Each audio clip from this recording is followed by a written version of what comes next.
42nd constitutional amendment 1976, जिसको mini constitution भी कहते हैं, उससे जोड़ा 39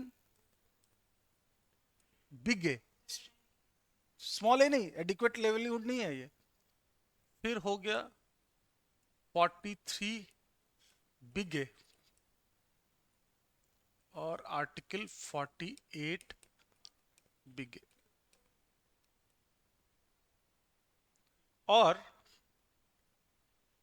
97th कॉन्स्टिट्यूशनल अमेंडमेंट 2012 से जोड़ा 43 बी। अब आप लोग बताइए 39 ए क्या है? या अगर मान लीजिए भूल गए, ठीक है, तो कैसे दूसरे तरीके से याद करेंगे? ये इंदिरा गांधी सरकार के दौरान आया और इंदिरा गांधी का कमिटमेंट था सोशलिज्म, गरीबी हटाओ, इसीलिए सोशलिस्ट वर्ड प्रियम्बल में जुड़ाया इसी से। तो नेचुरल सी बात है सोशलिज्म पे फोकस होगा। और प्रो पुअर, गरीबों, गरीबी हटाओ। तो गरीबों का सबसे बड़ा प्रॉब्लम क्या होता है? वो सही भी होते हैं तो भी जुडिशरी नहीं जाते हैं, कोर्ट नहीं जाते हैं।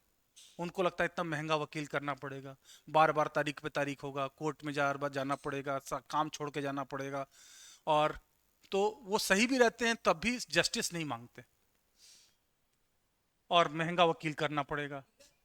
हाँ, यही यही एग्जैक्टली वही बात। Free legal aid to poors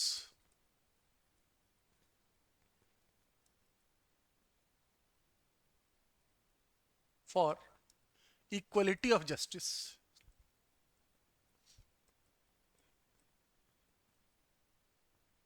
free legal aid to poors.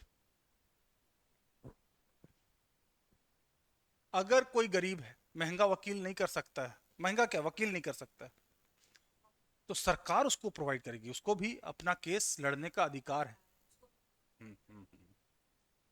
तो ये इंदिरा गांधी ने जब गरीबी हटाओ का नारा दिया था 71 में, और उसके बाद तो फिफ्थ 5 ईयर प्लान 1974 से, वो तो आ ही गया, प्लान डॉक्यूमेंट में ही आ गया।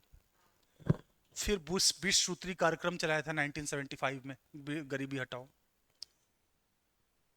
तो 43 ए भी सोशलिज्म से इंस्पायर्ड है, ये भी सोशलिज्म, ये भी सोशलिज्म। देखिए कंटेक्स्ट याद रखने से अपने आप याद हो जाएगा, पॉलिटिकली सब चीज को देखिए तो सभी चीजें एकदम क्रिस्टल क्लियर दिखने लगेंगी। ऐसा ही नहीं देखना है कि ये क्या है, ये देखिए क्यों है और कब है और कौन है, कौन कर रहा है, कौन है उस समय at the helm of the affair है। तो सब पिक्चराइज अपने आप आ जाएगी। Indira Gandhi. Participation of workers in factory management. Factory सिर्फ कैपिटलिस्ट की है, पूंजी सिर्फ फाइनेंशियल होती है, सोशल कैपिटल नहीं होती। पार्टिसिपेशन ऑफ वर्कर्स, ये भी प्रो वर्किंग क्लास है। Workers in factory management.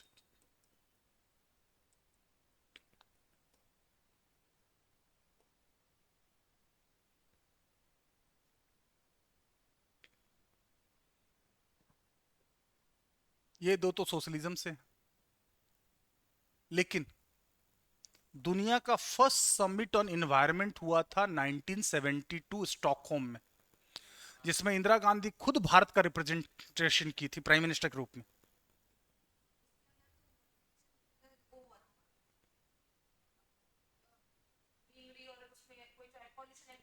बिल्कुल बिल्कुल बिल्कुल। तो भारत का पहला एनवायरनमेंट समिट कब हुआ? स्टॉकहोम 72 में, भारत ने भी उसमें शामिल हुआ। उसी समय से ये डिसाइड किया गया कि 5 जनवरी 5 जून को एनवायरनमेंट डे मनाएंगे, पेड़ लगाएंगे। उसी समय प्रिंसिपल्स 21 राजी हुए।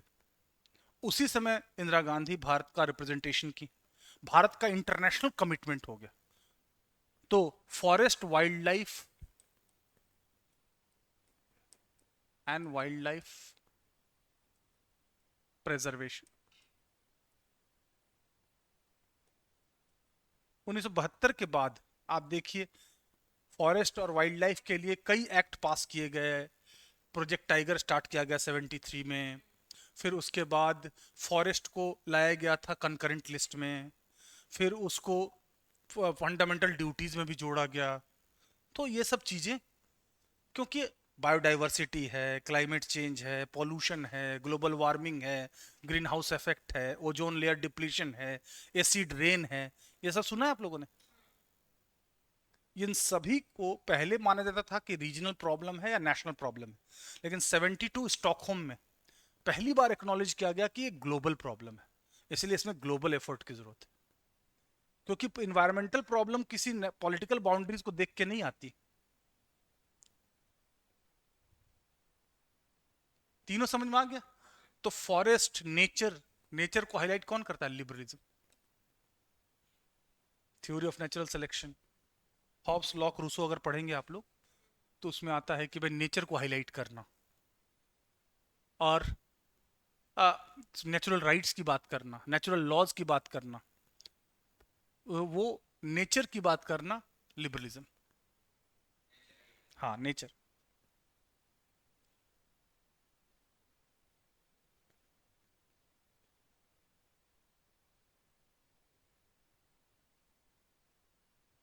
और 43 बी क्या है?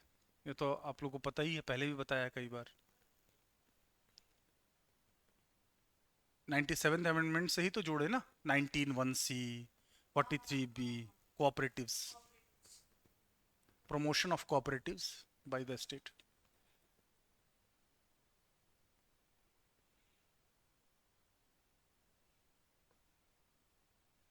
कॉपरेटिव्स ने बहुत अच्छा काम किया है साउदर्न स्टेट्स और गुजरात और महाराष्ट्र में, वहां पे प्रॉस्पेरिटी बढ़ाने में। अमूल का बेस्ट एग्जांपल है।